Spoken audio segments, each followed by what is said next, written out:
Good evening friends, कैसे हो आप सब लोग। आई होप कि आप सभी अच्छे होंगे। तो फ्रेंड्स, इसके पहले मैंने 11 नंबर तक क्वेश्चन करा दिया था और ये हमारा 12 नंबर क्वेश्चन है। इसमें कहा गया है कि एक कपड़े की दुकान में 3 ड्रेस D1, D2, D3 जिनकी बिक्री ये है और D1 पर 20%, D2 पर 10% की हानि और D3 पर 30% का लाभ होता है। तो क्वेश्चन पूछ रहा है ओवरऑल लाभ कितना हानि।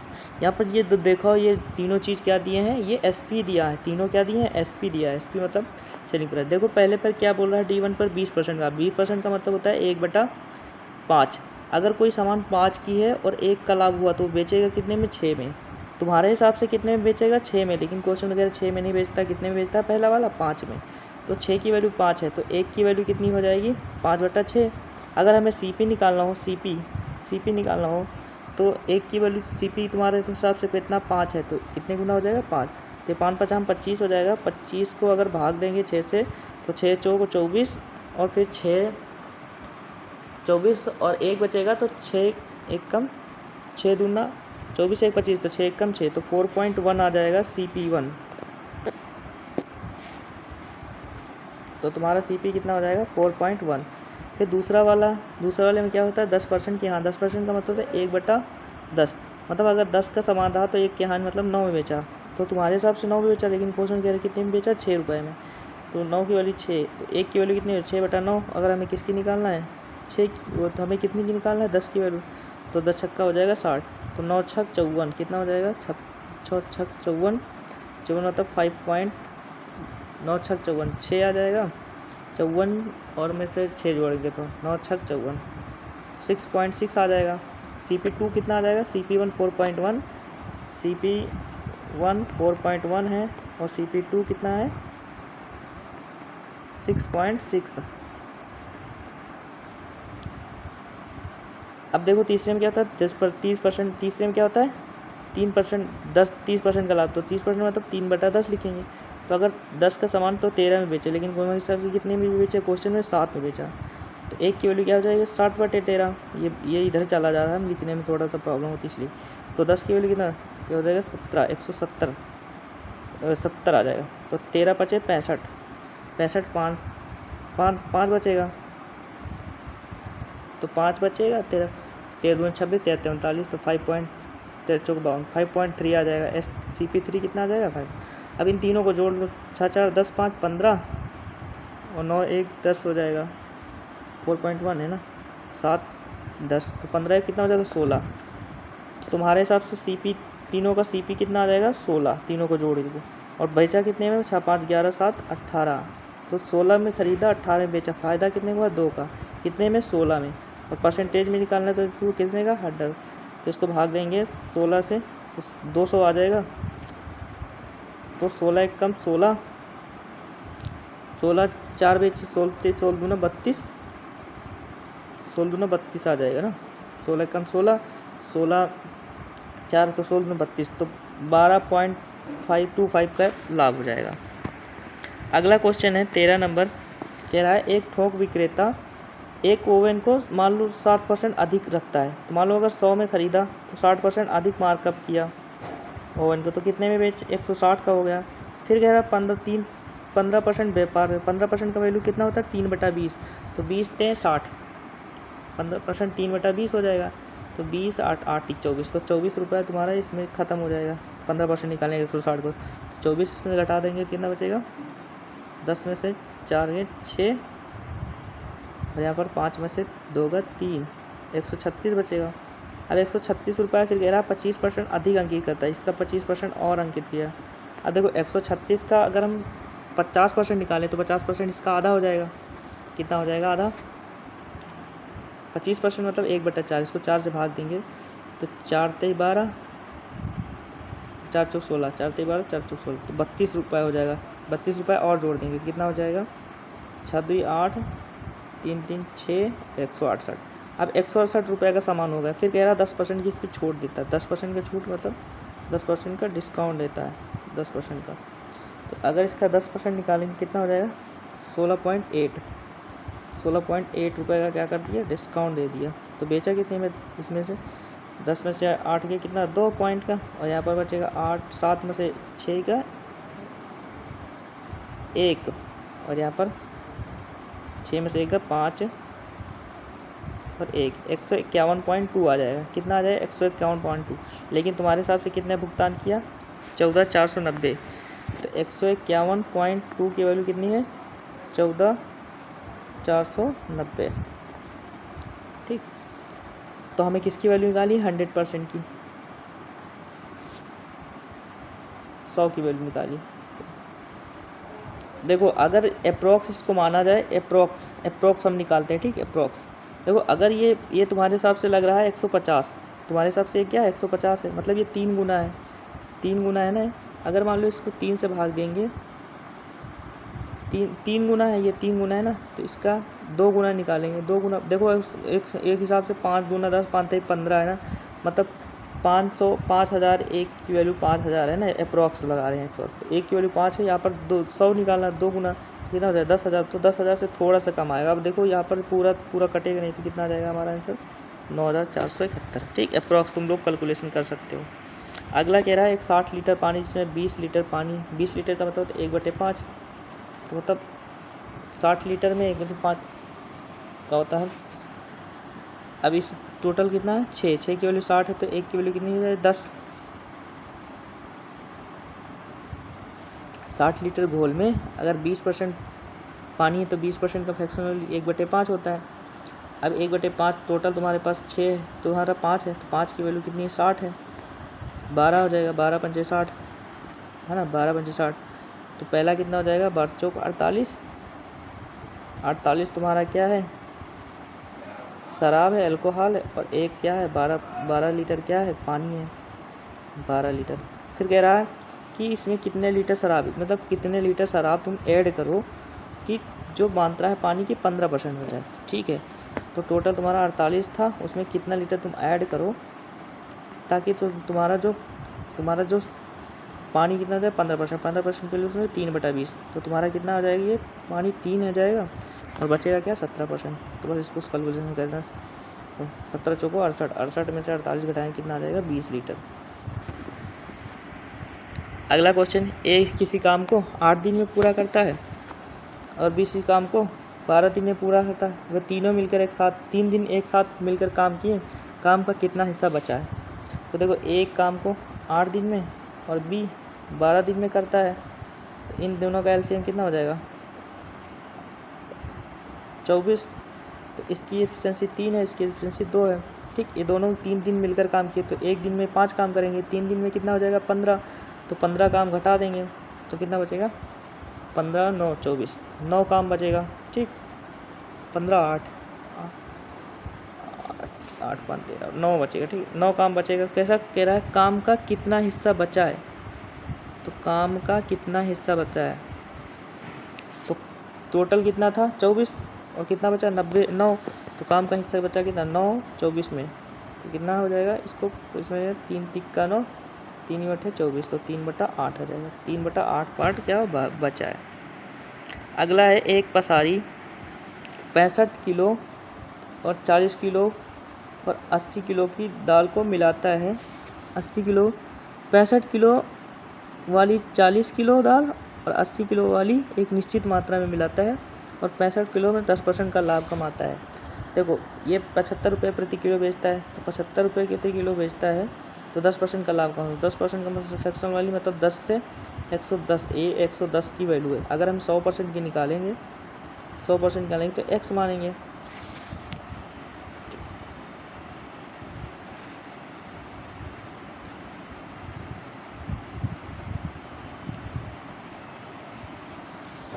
तो अगर हम इसकी वैल्यू निकालेंगे,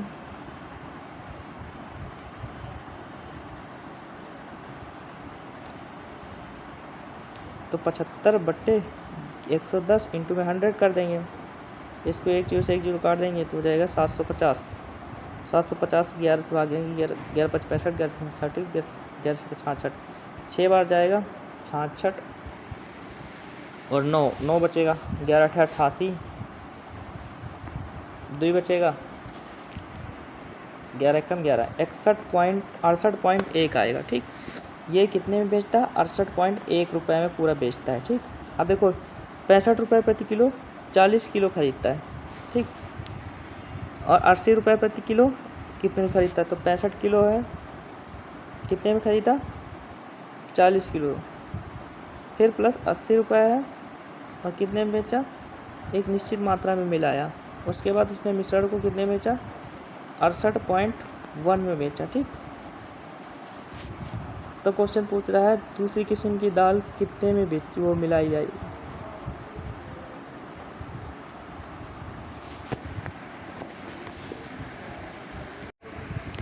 तो यहाँ पर कितना आया था 68.1, तो बस उसको कर दो 65 गुणा 40 और प्लस का 80 गुणा x% मिलाया इक्वल टू 65 गुणा क्या हो जाएगा,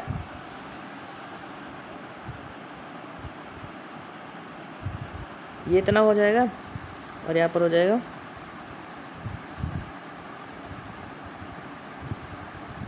40 प्लस का x, बस इसको क्या कर देना गुणा कर देना, x की वैल्यू आ जाएगी, वही आंसर हो जाएगा। अगला कह रहा है ए बी मिलकर एक काम को 12 दिन में, ए बी मिलकर एक काम को कितने दिन में 12, और बी प्लस सी मिलकर कितने दिन में 16 दिन में कह रहा है करते हैं। ए द्वारा 5 दिन और बी द्वारा 7 दिन तक काम करने के बाद सी के साथ पूरा काम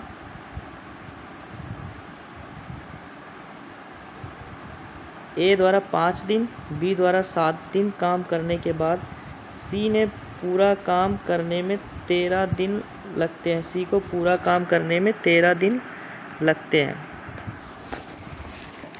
ए ने 5 दिन और बी ने 7 दिन बाद 7 दिन करने के बाद सी को पूरा काम करने में कितने दिन लगते हैं 13 दिन, तो कह रहा है सी के अकेले का काम ज्ञात कीजिए। तो देखो यहाँ पर देखो ए 5 दिन और बी 7 दिन काम करते हैं, ठीक, और फिर करने के बाद सी को काम पूरा करने में 2 दिन लगते हैं। देखो इसमें सिंपल सी बात है, यहाँ से हम सी की वैल्यू निकाल, ए द्वारा 5 दिन बी द्वारा 7 दिन। अब देखो अगर ये दोनों मिला के हम काम करें 5 दिन और बी द्वारा 7 दिन, इन दोनों के अगर हम पूर्व निकालें टोटल तो 12 16 कितना हो जाएगा 12 चौक 48, तो हो जाएगा 12 चौक 48 और 16 48। अब देखो अगर ए द्वारा 5 दिन और बी द्वारा 7 दिन, अगर हम फॉर एग्जाम एज्यूम कर लें कि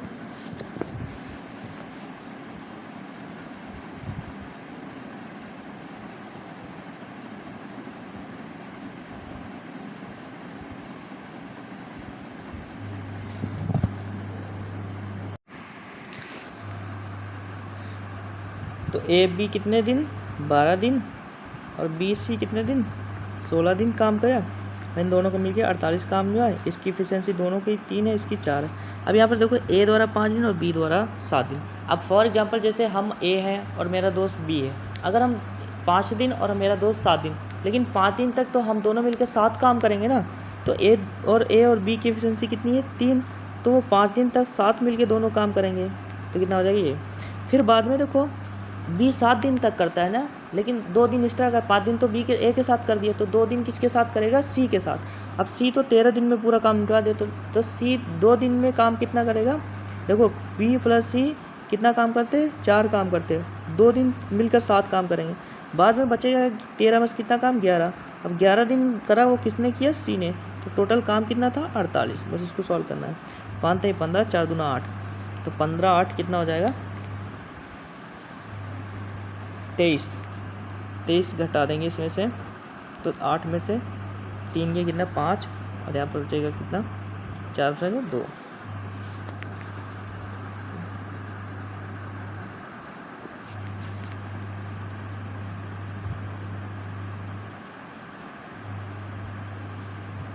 कितना आएगा 25 बटा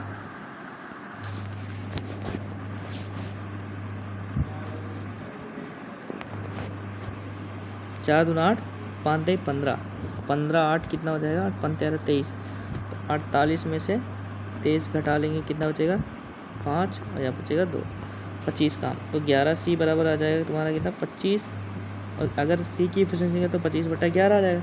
अब टोटल काम सी से करवाना तो कितना काम है 48, तो काम इसको काट देंगे तो जितना आएगा वही आंसर आ जाएगा, 11 चौक 44 4 आ जाएगा,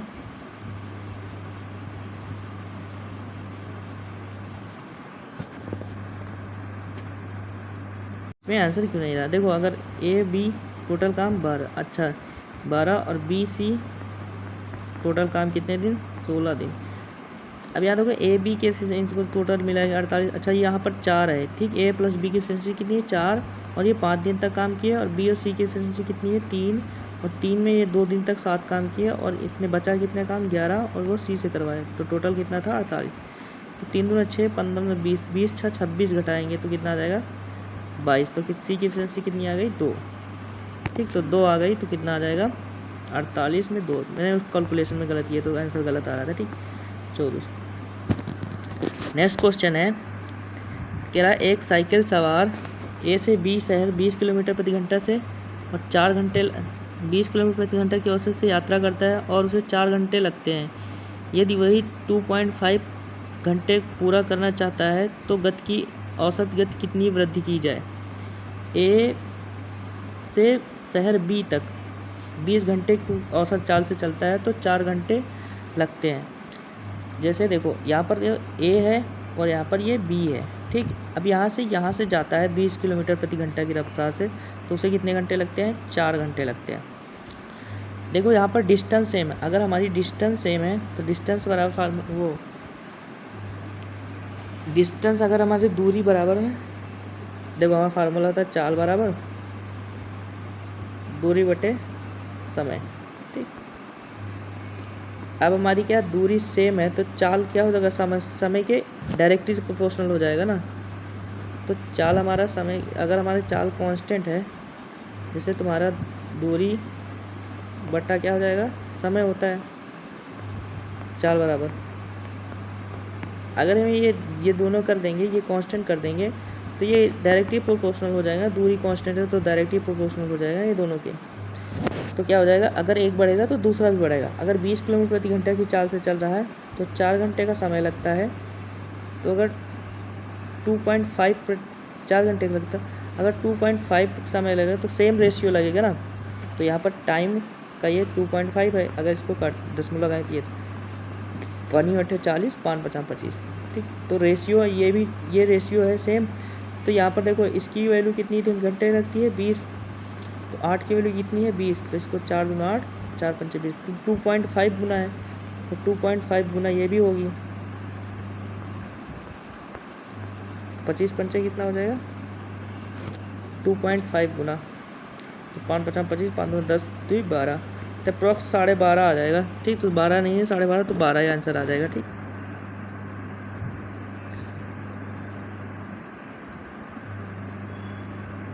अगला क्वेश्चन है, एक ट्रेन सुबह 6 बजे से ए से निकलती है और 60 किलोमीटर प्रति घंटा की रफ्तार से स्टेशन बी की ओर यात्रा करती। एक ट्रेन है ए और ये मान लेना बी है, ठीक। ये यहाँ से 6 बजे निकली और यहाँ से ये बी वाली कितनी बजे निकली? 8 बजे। और ये दोनों एक ही मतलब क्या करते हैं? ये दोनों विपरीत दिशा में चलते हैं,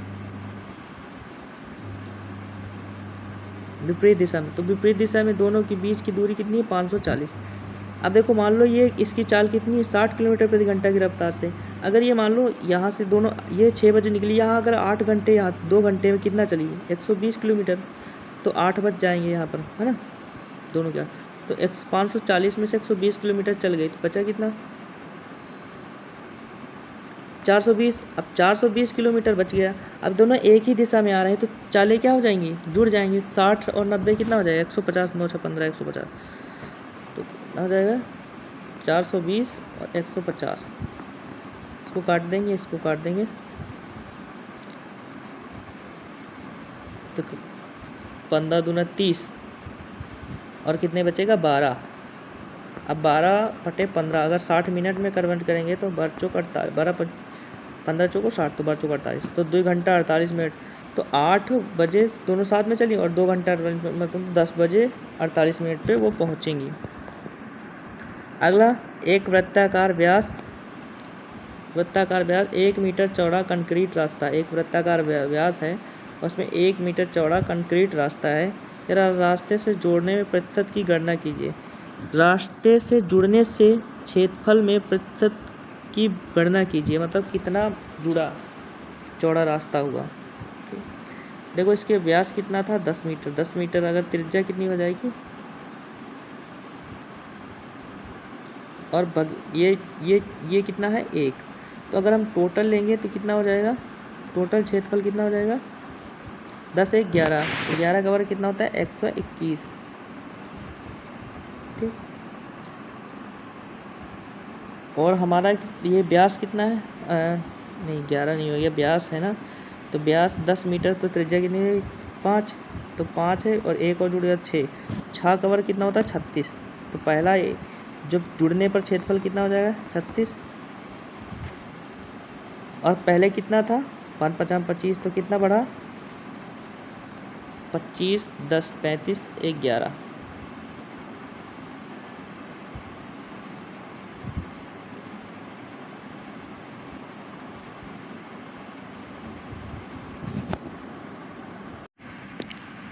अच्छा, इसमें ये बोला था कि यहाँ पर जुड़ने वाला क्षेत्रफल में, मतलब ये जो बगल ये जुड़ा है, मैंने क्या किया पूरा निकाल दिया, जुड़ने वाला इसका क्षेत्रफल में कितनी वृद्धि हुई, तो ये तो एक वलय के आकार का हो गया, तो 5 तो इसकी त्रिज्या थी, एक जुड़ के 6 आ जाएगा, तो फार्मूला था पाई r1 का स्क्वायर माइनस, तो एक ब्रैकेट में जोड़ लेते हैं r1 और इसमें क्या करते हैं एक ब्रैकेट में घटा लेते हैं, 4 आ जाएगा, 6 24 पाई आ जाएगा। ठीक, और फिर पहले वाला क्षेत्रफल कितना हो जाएगा 5 मतलब 25 पाई, तो क्या हो जाएगा 25, टोटल कितना 25 पाई और 24 पाई वो जुड़ने वाला, तो इंटू में क्या करेंगे 100, तो 25 चौको 100,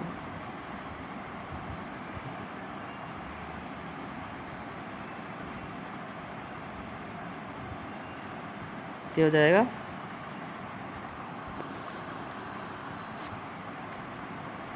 देखो यहाँ पर 10 मिनट, तो 5 + 1 6 हो जाएगा, हाँ यहाँ पर स्क्वायर होता है। ठीक, 5 + 1 6, 6 का स्क्वायर और यहाँ पर 5 का स्क्वायर, तो 6 5 क्या हो जाएगा 11, इसमें से घटेंगे तो 11 चौक हो जाएगा 44 पाई। ठीक, और नीचे 5 5 25 पाई, इंटू में क्या करेंगे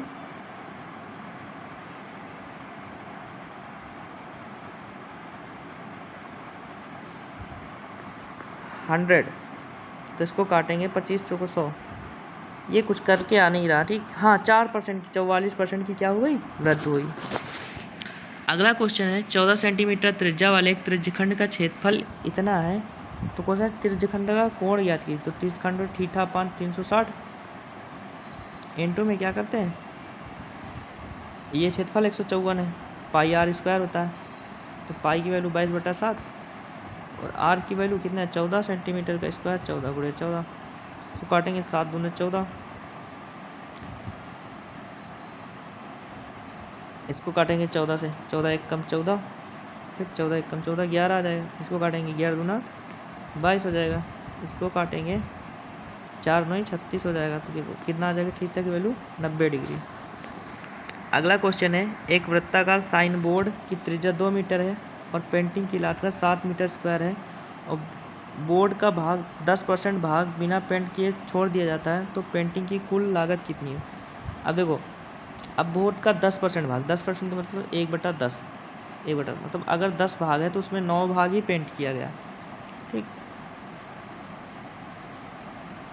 तो जैसे तुम्हारे 2 मीटर त्रिज्या है, तो जिसका अगर हम क्षेत्रफल निकालेंगे तो 22/7 इंटू क्षेत्रफल क्या हो जाएगा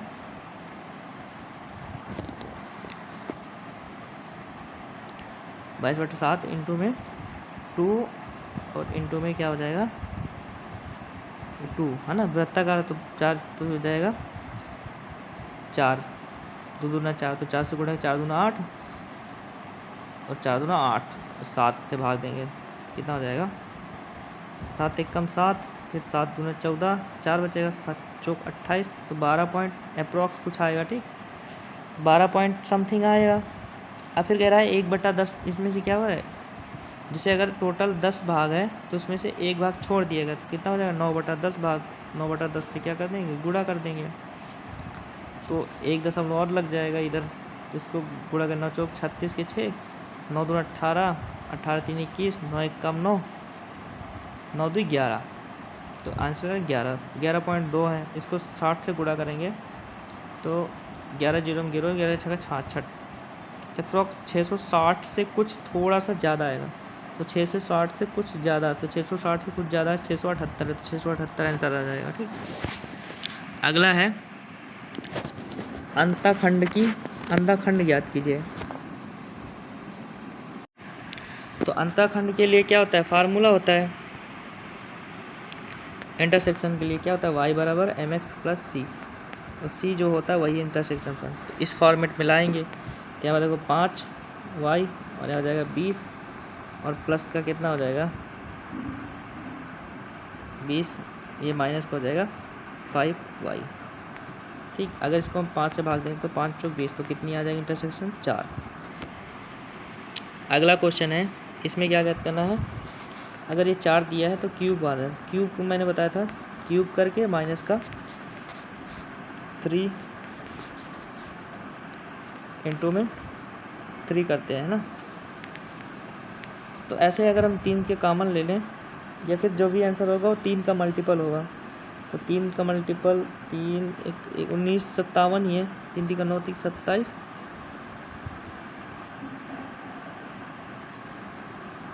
और प्लस होता है। ठीक, 3 3 का 9, ठीक 4 है। ठीक, यहाँ 4 है। ठीक, 4 है, तो 4 का क्यूब और माइनस 3 गुणे 4, इसको सॉल्व कर लेना जो भी आएगा आंसर, या फिर तुम देख लेना 4 का मल्टीपल कौन सा है। 4 का मल्टीपल एक ही मेरे को लग रहा है आंसर 52। ठीक, क्योंकि मैंने फार्मूला बताया था क्या होता है a क्यूब माइनस 3a, तो यहाँ पर जो आंसर होगा वो a का मल्टीपल होगा, तो एक ही आंसर है। अगला क्वेश्चन है, सिंपल सा क्वेश्चन है, देखो एक अंक बाद 2 और 3, तो सबसे पहले 1 आएगा, फिर 1 देखो कितने में, सबसे पहले 2 अंक बाद 3 अंक बाद, तो 3 अंक बाद 1, फिर ऐसे करके जोड़ लेते हैं 0 0 1, फिर 0.1, फिर 0.01, तो 1 1 1 तीनों आएगा 1 1 1। आई होप कि आप लोगों को वीडियो अच्छी लगी लाइक करना, सब्सक्राइब करना, कमेंट करना। जय हिंद।